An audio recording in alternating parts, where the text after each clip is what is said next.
নমস্কার বন্ধুরা, স্বপ্নের কিচেনে আপনাদের সকলকে স্বাগত। আজ আমি বানাবো চিকেন বাটার গার্লিক রেসিপি। তার জন্য নিয়েছি আমি এখানে চিকেনটা আমি এখানে বোনলেস চিকেন নিয়েছি। চিকেনটা প্রথমে আমি ম্যারিনেশন করে নেব। এরপর দিয়ে দিচ্ছি নুন, এরপর দিয়ে দিচ্ছি গোলমরিচের গুঁড়ো, এবার দিয়ে দিচ্ছি পাতিলেবুর রস, এরপর দিয়ে দিচ্ছি আদা রসুনের পেস্ট। এবার এটাকে ভালোভাবে মেখে নেব। এবার চিকেনটা আমার এখানে ম্যারিনেশন করা হয়ে গেছে, এটা আমি 10 মিনিট রেস্টে রেখে দেবো। ফিরে আসছি 10 মিনিট পর। 10 মিনিট হয়ে গেছে, এখানে চিকেনটা আমার ম্যারিনেশন করা। এবার দিয়ে দেবো কর্নফ্লাওয়ার। এখানে এটা আবারও ভালোভাবে মেখে নেব। এখানে চিকেনটা আবারও ভালোভাবে আমি মেখে নিয়েছি।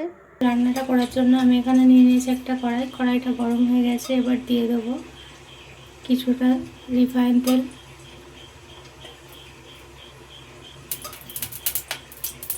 এখানে তেল আমার গরম হয়ে গেছে। এবার দিয়ে দেবো ম্যারিনেশন করে রাখা চিকেন।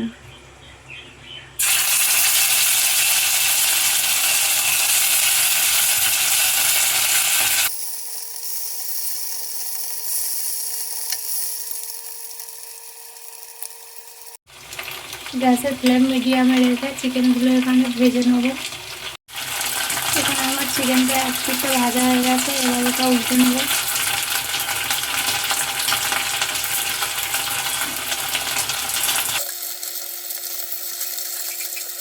এখানে আরেক পিঠটা এইভাবে ভেজে নেব। চিকেনটা আমার ভাজা হয়ে গেছে, চিকেনটা তুলে নেব।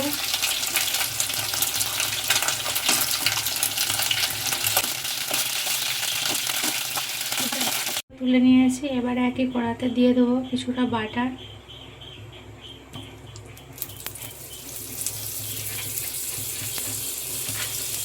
বাটারটা এখন আমার মেল্ট হয়ে গেছে। এবার দিয়ে দেবো কুচিয়ে রাখা রসুন।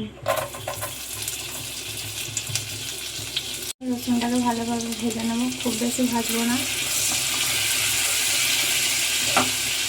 রসুনটা এখন আমার ভাজা হয়ে গেছে। এবার দিয়ে দেবো 1 চামচ ময়দা। গ্যাসের ফ্লেমটা লোতে রেখে এখন এটা একটু ভেজে নেবো ময়দাটা।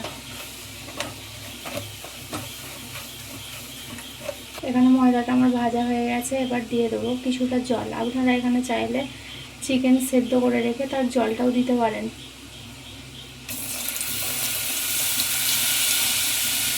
দিয়ে দেবো কালি মির্চ পাউডার।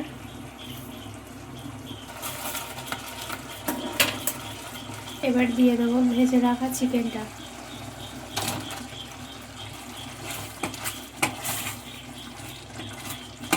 এই সময় গ্যাসের ফ্লেমটা লোতে রাখবো, নাহলে ময়দাটা ধরে যাবে নিচে থেকে। এবার ঢাকা দিয়ে দেবো 2 মিনিটের জন্য। 2 মিনিট হয়ে গেছে। এবার ঢাকন খুলে নেব। উপর থেকে দিয়ে দেবো কুচিয়ে রাখা ধনেপাতা, দিয়ে আবারও মিশিয়ে নেব। এখানে রান্নাটা আমার একদম রেডি। গ্যাসের ফ্লেম বন্ধ করে দেবো। এইভাবে একবার চিকেন বাটার গার্লিকের রেসিপিটা অবশ্যই ট্রাই করবেন। আমাকে কমেন্ট করতে ভুলবেন না। আজকের মতো টাটা, দেখা হচ্ছে আবার একটা নতুন ভিডিওর সঙ্গে।